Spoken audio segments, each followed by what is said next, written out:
Indonesia, Salam Nusantara dari Sabang sampai Merauke, dari Miangas sampai Pulau Rote. Mantala iman kita, mantala kasih kita, mantala pengharapan kita. Tentunya dalam Yesus Kristus menjadi Tuhan dan Juru Selamat kita dan Juru Selamat dunia. Jangan katakan bahwa Yesus bukan Tuhan, jangan katakan pula bahwa Yesus bukan Juru Selamat. Dia adalah Tuhan, Dia adalah Juru Selamat. Kalau engkau percaya engkau akan diselamatkan, engkau tidak percaya engkau akan dihukum. Yohanes 3 ayat 36. Dan Yohanes 14 ayat 6, Yesus sudah berkata, akulah jalan dan kebenaran dan hidup. Tiada seorang sampai kepada Allah kalau tidak melalui aku. Dan Petrus mengatakan dalam Kisah Rasul 4 ayat 12, dan keselamatan tidak ada dalam siapapun juga selain di dalam Dia Yesus Kristus, karena di bawah kolong langit ini tidak ada nama lain yang diberikan kepada manusia yang olehnya kita diselamatkan. Mantap. Dan ingat, dan juga Alkitab mengatakan, Paulus mengatakan dengan jelas dalam Kisah Rasul 16, percayalah kepada Tuhan Yesus Kristus, maka engkau akan diselamatkan, engkau dan seisi rumahmu. Mantap. Kiranya kekuatan Tuhan, kekuatan firman, kekuatan Roh Kudus, kekuatan doa, kekuatan iman akan terus menyertai kehidupan kita, dan damai sejahtera Allah yang melimpah-limpah itu akan terus menyertai kita mulai saat ini sampai selama-lamanya. Puji nama Tuhan. Dan saya akan membacakan bagi kita ayat yang ke-14 sampai dengan 18. Demikian bunyi firman Allah. Sebelumnya kita berdoa dulu ya. Terima kasih Engkau adalah gembala kami yang baik, yang akan terus bertanggung jawab atas hidup kami, dalam nama Yesus. Amin. Akulah gembala yang baik, dan aku mengenal domba-dombaku, dan domba-dombaku mengenal aku, sama seperti Bapa mengenal aku, dan aku mengenal Bapa, dan aku memberikan nyawaku bagi domba-dombaku. Ada pula padaku domba-domba yang lain yang bukan dari kandang ini. Domba-domba itu harus kutuntun juga, dan mereka akan mendengarkan suaraku, dan mereka akan menjadi satu kawanan dengan satu gembala. Bapa mengasihi aku, oleh karena aku memberikan nyawaku untuk menerimanya kembali. Tidak seorang pun mengambilnya daripadaku, melainkan aku memberikannya menurut kehendakku sendiri. Aku berkuasa memberikannya dan berkuasa mengambilnya kembali. Inilah tugas yang kuterima dari Bapakku. Puji nama Tuhan. Dan masih mengajukan pertanyaan yang sama, bagaimanakah ciri-ciri gembala yang baik? Ciri-ciri gembala yang baik, tadi pagi saya katakan rela memberikan nyawanya untuk domba-dombanya. Dia adalah pemilik domba-domba itu. Yang ketiga adalah bertanggung jawab. Yang keempat, dia mengenal domba-dombanya, dan domba-dombanya mengenal dia. Haleluya. Jadi kita, Tuhan kan selalu, Daud mengatakan, Tuhan adalah gembalaku, takkan kekurangan aku. Kenapa? Dia mengenal domba, gembalanya. Gembalanya itu adalah gembala yang maha kuasa, yang maha mendengar, yang maha bijak, yang maha menyediakan Yehova Jireh, yang memberikan damai sejahtera. Jadi dia adalah yang the best of the best. Jadi kalau kita mengatakan kita mempunyai gembala yang baik, tetapi kita tidak mengenal dia, kita tidak mendengar dia, atau Yesus tidak mengenal kita, kita akan dibuang dan dicampakkan ke dalam lautan api. Tapi Alkitab mengatakan bahwa dengan jelas, sebagaimana yang kita baca dalam ayat 14, dia mengenal domba-domba itu, dan domba-dombanya mengenal dia. Jadi kita harus mendengar suara gembala. Dulu waktu saya jadi gembala, ya, jadi kalau kerbau itu atau kambing itu tidak mau mendengar, itu dicambuk dia. Kita dulu tidak ada punya tongkat, ya, jadi dipukul supaya masuk ke arahnya, ke jalannya. Kadang-kadang ada itu domba-domba yang nakal. Dia tidak mendengar suara gembalanya, dia tidak mau tahu, dia cuek, dia masa bodoh. Tapi gembala, kita sebagai domba harus mendengar gembala. Supaya apa?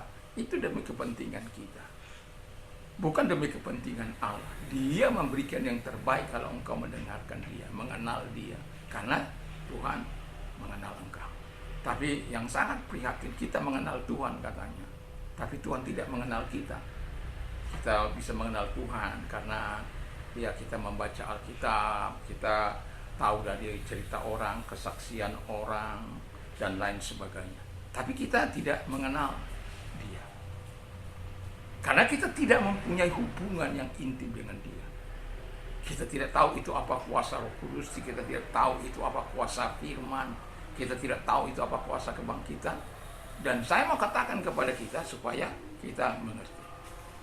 Yang kedua dikatakan, kedua, mengasihi Dia domba-domba yang dan menuntun yang lain. Jadi dia mengasihi domba-domba itu. Gembala itu kalau dia tidak mengasihi domba-dombanya, itu bukanlah gembala yang baik. Dia adalah gembala yang jahat. Gembala yang baik itu mengasihi domba-dombanya. Dan itu sebabnya kita harus mengasihi domba-domba kita, supaya domba-domba kita itu, atau kita sebagai domba-dombanya, mendengarkan suara Tuhan. Sebagai di dalam dunia ini, dalam organisasi kita punya gembala, ya. Saya sering katakan kepada orang-orang yang suka menjelek-jelekan orang lain, mengatakan waktu dia mau pindah kemari, istilahnya, ya ginilah ceritanya. Saya bilang, kalau selama manusia itu menjadi gembala di muka bumi ini, akan ada banyak kekurangan-kekurangan. Saya pun banyak kekurangan. Tapi kalau engkau menjadi domba yang baik, mau mendoakan gembalamu supaya sesuai dengan kehendak Allah, itu yang terbaik, bukan meninggalkannya. Saya bukanlah orang yang mendorong untuk berpisah satu dengan yang lain. Tetapi apapun itu hanya Tuhan yang mengetahui hati kita, pikiran kita, dan tidak ada seorang pun yang mengetahui motif kita yang tulus di hadapan Tuhan. Hanya Tuhan itu yang mengetahui. Dan itu sebabnya sekalipun sukar untuk tetap melakukan yang benar, tetaplah melakukan yang benar. Dunia sedang menolak kebenaran, tapi kita harus tetap menunjukkan jalan-jalan kebenaran itu kepada dunia. Kita harus mempunyai nilai-nilai kebenaran itu. Dan kita harus mengasihi satu dengan yang lain sebagai domba-domba Tuhan.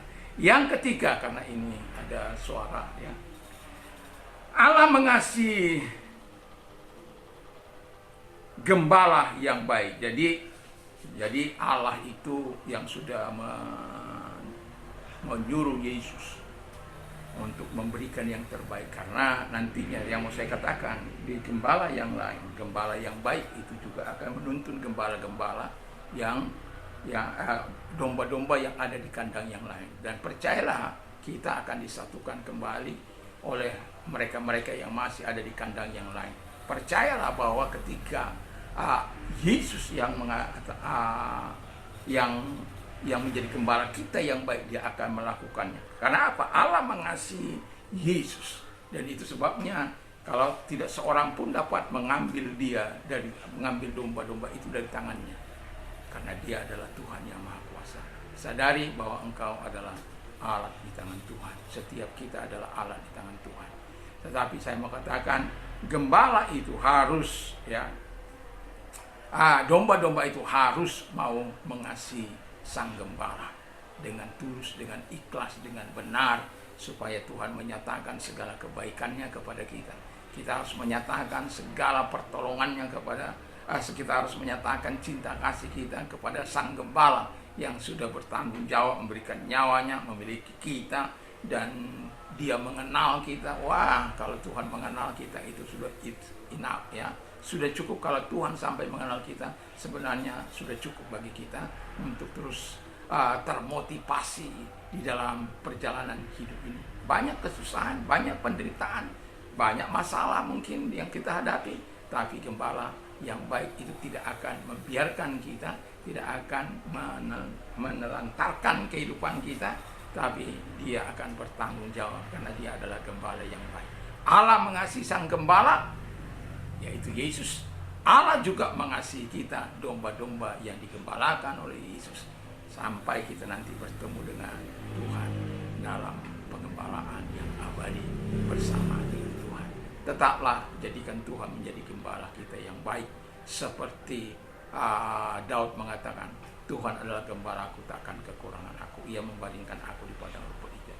Ia menyegarkan jiwaku, Ia menuntun aku di air tenang oleh karena namanya. Sekalipun aku berjalan dalam lembah kekelaman, aku tidak takut bahaya, sebab Tuhan menyertai. Gadamu dan tongkatmu itulah menyertai aku. Tuhan mengurapi kepalaku dengan minyak, pialaku penuh berlimpah.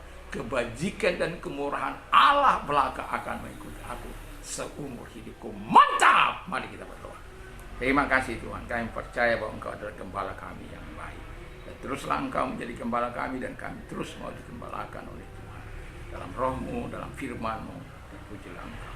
Dalam nama segala sakit penyakit yang mereka derita keluar, dan oleh bidu Yesus Engkau sembuh. Dan mereka-mereka yang sedang mengalami problem yang besar, Engkau menolong mereka. Nyatakan kuasa-Mu. Mari berdoa. Tuhan Yesus, lihat tangan-tangan yang diangkat kepadamu. Dalam nama Yesus, mari datang menolong mereka, menyatakan kuasa-Mu dalam hidup mereka, sehingga mereka tetap menyatakan kuasa-Mu dalam kehidupan mereka. Dalam nama Yesus, pertolongan-Mu datang, kami bersyukur dalam nama Yesus. Amin. Kiranya Tuhan Yesus memberkati. Selamat sore bagi kita semuanya. Dan doa dan harapan saya, kita terus bersama dengan Dia. Kalau kita nanti malam berdoa mau tidur, jangan lupa berdoa, memperkatakan firman Allah. Biarlah Tuhan senantiasa menjadi gembala yang baik, dan kita mengenal Dia, kita mengasihi Dia sebagaimana Tuhan mengasihi kita.